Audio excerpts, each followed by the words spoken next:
One is not born into the world to do everything, but to do something. Henry David Thoreau. In March 2014, Empty Bucket Ministries traveled to Ethiopia and Nigeria to do something. Namely, to promote healthy growth in communities by providing clean water, medical care, and food, and also to do some scouting for future projects. This is their story.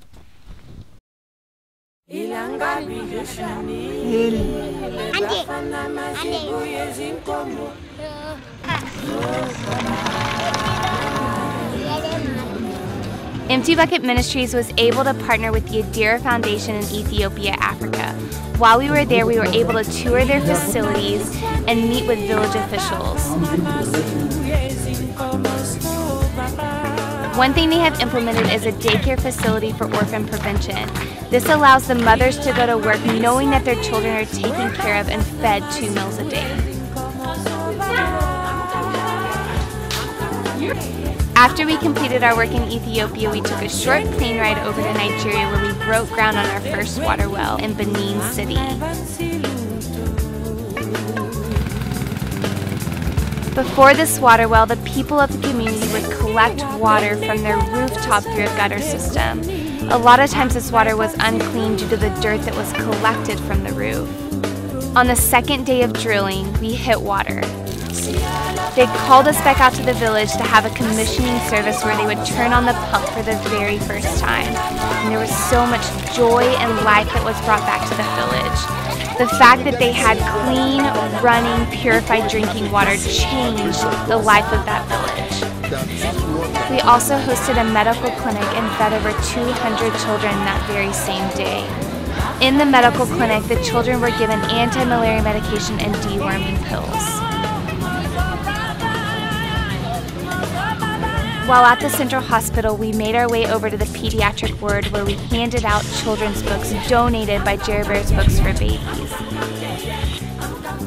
Watching the mothers receive these books was so heartwarming for me, and knowing that Jeremiah is making an impact all over the world.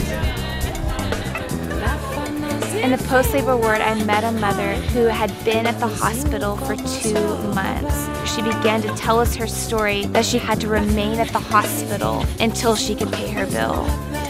We as a team came together and were able to gather the funds that she needed to leave the hospital. Our second water well was in a remote village called Osula. Our first drive out to the village was the most life-changing for me. I remember driving up to these people in this community, and the joy that they expressed was overwhelming. They were singing and dancing and praising the Lord, the fact that they were about to have clean drinking water.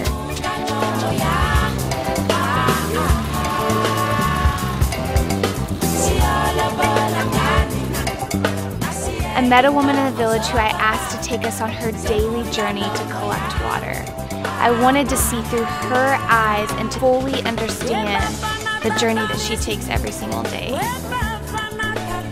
To gather only 5 gallons of water, this woman had to make her way through the jungle and down a steep riverbank to a water source that wasn't even clean. In the same water, she would wash her clothes, she would bathe, and she would drink this water. As I watched her make her way up the hill, she carefully placed her foot on each rock, hoping not to slip and to use any water that she had just collected. Before the water well, this is what life was like for this village. This is what life was like for these people. This was a daily journey that they had to take.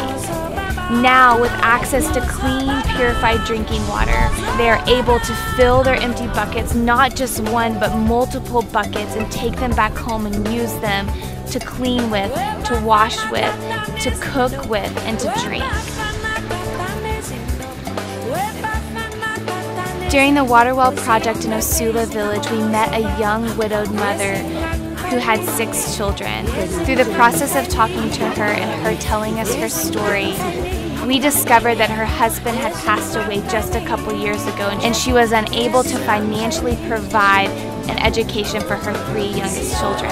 Empty Buckets was able to provide the funding for the 3 younger children to attend school starting next year.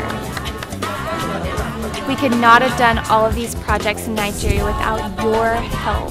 Thank you again for your love and support and helping us fill empty buckets all over the world.